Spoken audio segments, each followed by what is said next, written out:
더불어민주당이 또 근거 없는 음모론을 제기하고 나왔습니다.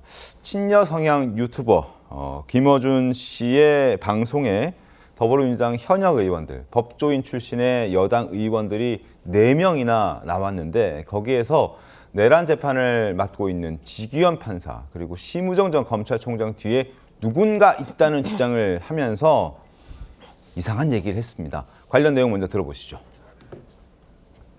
지기현 판사 혼자 이런 일을 벌였을 리가 없다. 저도 이제 비슷한 생각을 했어요. 이게 누구라고 내가 특정할 수도 없고 자료도 없지만 뇌피셜인데 네. 이건 뭔가 검은 디자이너가 있다.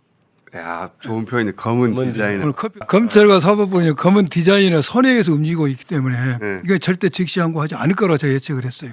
검은 디자이너 검은 디자이너. 누구라고 생각하십니까? 함부로 말했다 고발당하니까 할 수 없고. 그 사람들을 밝혀내야 되는 거잖아요. 심우정 혼자 이 잘못했구나 해서 그 직권남용했구나 여기서 끝날 게 아니라 그 사람이 왜 그렇게 이 어려운 일을 했을까? 70년 만에 처음으로 그거를 시킨 사람 혹은 그렇게 생각하도록 만든 사람이 있고 그 사람들이 이 검은 디자이너로서 이 책임을 져야 되는 거 아닙니까? 같이? 자, 김어준 씨를 포함해서 법조인 출신 양부남, 박주민, 김기표, 이건태 모두 법조인 출신의 현역 국회의원들인데 양부남 의원이 먼저 얘기하죠. 이거 뭐 검은 디자이너가 있는 것 같다. 그걸 받아서 김어준 씨를 포함해서 여러 의원들이 모두 총 19차례나 저 방송에서 검은 디자이너를 얘기하면서 실체도 모르면서 검은 디자이너를 운운하며 또 다른 음모론을 제기하려는 듯한 모습을 보였습니다.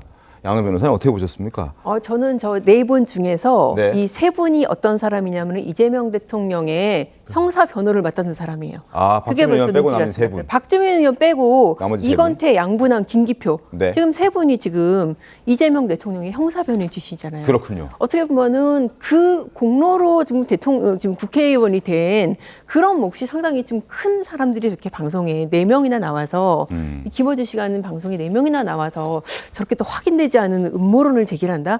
이거를 국민들이 지금 어떻게 지금 바라볼지. 특히나 저분들 같은 경우에는 평검사 출신도 아니고 네. 뭐 다 고검장에다가 고검장? 예. 다 진짜 검찰에서 쟁쟁한 그런 이력을 지닌 사람들이고 심우정 검찰총장이라든지 이런 사람들하고도 어떻게 연이 안 닿는 사람들이 아니거든요. 네. 적어도 저런 문제 제기를 하려고 그러면은 최소한 어떤 근거라도 가지고 그리고 내가 이 과정 뭐 이런 얘기가 들었는데 이런 뭐 풍문이 있었더라 이런 얘기라도 들고 와야지. 지금 저 방송 들어보면은 아무 근거도 없이 맞아요. 그냥 워딩을 만들기 위해서 검은 디자인 이것만 계속 반복을 하거든요. 그거는 어떻게 보면은 검은 디자이너라는 말을 만들어서 지금 그 김어준 씨하고 김어준 씨를 추정하는 사람들 이재명 대통령의 지지자들 중심으로 그 프레임을 확산시키겠다 그런 의도로 진행된 방송이라고 보이고요. 네. 비장이 어떻게 보면 저런 음모론에 좀 맞들인 것 같은데 저럴수록 이제 국민들이 등을 돌리고 좀 굉장히 중도층의 마음이 멀어지지 않을까 싶습니다. 그러니까요.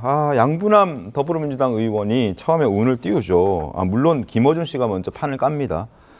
지기현 판사 혼자 이런 일을 벌였을 리가 없다라고 얘기를 하니까 양부남 의원이 이게 누구라고 특정할 수도 없고 자료도 없고 순전히 나의 뇌피셜, 내 생각인데 이게 뭔가 있는 것 같다. 그걸 검은 디자이너라고 아주 그럴싸하게 그러면서 뭔가 이상한 게 있는 것처럼 검은 디자이너라는 저런 얘기를 꺼내들고 그걸 물고 검은 디자이너 계속 얘기가 나옵니다. 김상 대표 어떻게 보셨습니까? 그래서 이제 저 참석한 4명의 의원 중에서 이제 박모 의원이라는 사람이 이제 구체적으로 뜬구름 잡는 이야기 하다가 자신들도 이게 좀 이상하거든요. 네. 그러니까 이제 김현장 그 이제 로펌의 모 변호사가 이 사람 이야기를 이제 끄집어냈죠. 끄집어냈습니까? 그 모 변호사가 또 누군지 그 사람도 이왕 김어준 방송이니까 밝혀버려야죠.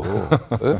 그러니까 이제 너무 지금 이제 민주당이 이제 과거에 야당 시절이면은 그나마 또 뭐 조금 뭐 그것도 말도 안 되는 이야기지만 지금 집권당이잖아요. 네. 집권당은 국정 운영의 한 축입니다. 그런 책임 있는 세력이라는 이야기죠. 그러니까 조희대 대법원장 그리고 한덕수 전 총리 그리고 김충식 씨 뭐 이런 사람들이 모여가지고 이재명 당시 민주당 후보가 대법에 올라오면 자신이 뭐 조희대 대법원장이 다 처리한다. 그런 의혹을 갖다 열린공감 TV에서 그런 사전에 이 사람들은 아 이거는 썰이다. 썰이다. 아 이럴 수도 있다. 네. 그런 전제를 깔고 한 거예요. 그걸 하나도 책임 없이 그러니까 검증 절차 없이 서영교 의원이 지난 5월 달에 저걸 질른 거 아닙니까? 저 때도 그런 거예요. 저 때도 지겸 부장판사의 그때 룸사랑 뭐 용 접대 아, 이 네. 사진이 있었기 때문에 요 내용이 덮였던 거예요. 그래서 넘어가 준 건데 이걸 부성찬 의원이 면책특권이라는 그 뒤에 숨어서 가지고 이번에 대정부 국정 질의하면서 김민석 총리 세워놓고 저 이야기를 한 겁니다. 맞습니다. 결국은 이런 의혹이 있으니까 조희대 대법원장 수사받아라. 그러니까 지난번 5월 달에 대법에서 왜 유죄 취지 파기 한송을 통해서 대선에 네가 개입했냐 이 이야기거든요. 네. 그렇기 때문에 당신은 당신과 함께 사법개혁을 이야기할 수 없다. 끌어내는 게 우선이다. 이런 식으로 흘러가 버리면은 대한민국의 사법부의 독립이라는 것은 이제 대한민국 상권 분립이 무너짐으로써 법원이 최후의 보루인데 거기 대한민국에 지금 엄청난 민주주의의 위기가 왔다는 겁니다. 지금. 알겠습니다. 자, 검은 디자이너. 지금 조희대 대법원장을 향한 어떤 공세도 명확한 증거를 제시하지 못하고 있는 더불어민주당에서 또 다른 음모론을 퍼뜨리는 것 아니냐라는 비판의 목소리가 나오고 있습니다. 성진 부원장님 어떻게 보셨습니까?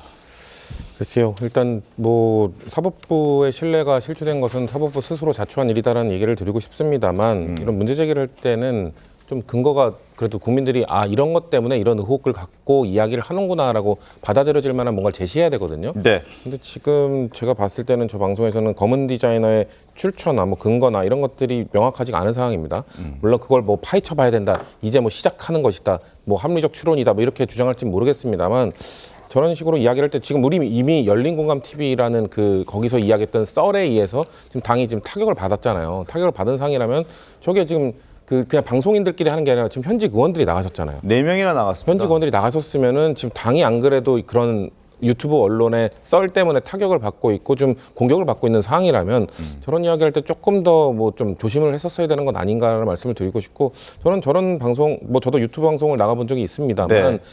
역시 이런 공중파나 이런 지상파 방송에서 왜 이 항상 양쪽을 불러서 이야기를 네. 크로스 체크를 하고 하는지를 저런 방송을 볼 때마다 느끼거든요. 그러니까 저희 방송뿐만 아니라 사실 보수 진영의 유튜브에서도 정말 음모론이나 뭐 이런 얘기들을 막 아무 팩트 체크 없이 이야기하는 것들을 보면서 문제의식을 많이 느끼는데 저희 당 역시 저희 진영 역시 국민들의 신뢰를 그냥 단순히 조회수가 많다고 해서 다수의 국민들이 무조건 신뢰하는 방송인 건 아니거든요. 그렇기 때문에 조금 더 신뢰를 얻기 위한 방송을 어떻게 만들어갈지에 대한 고민들을 좀 하셨으면 좋겠다는 생각을 하고 싶습니다.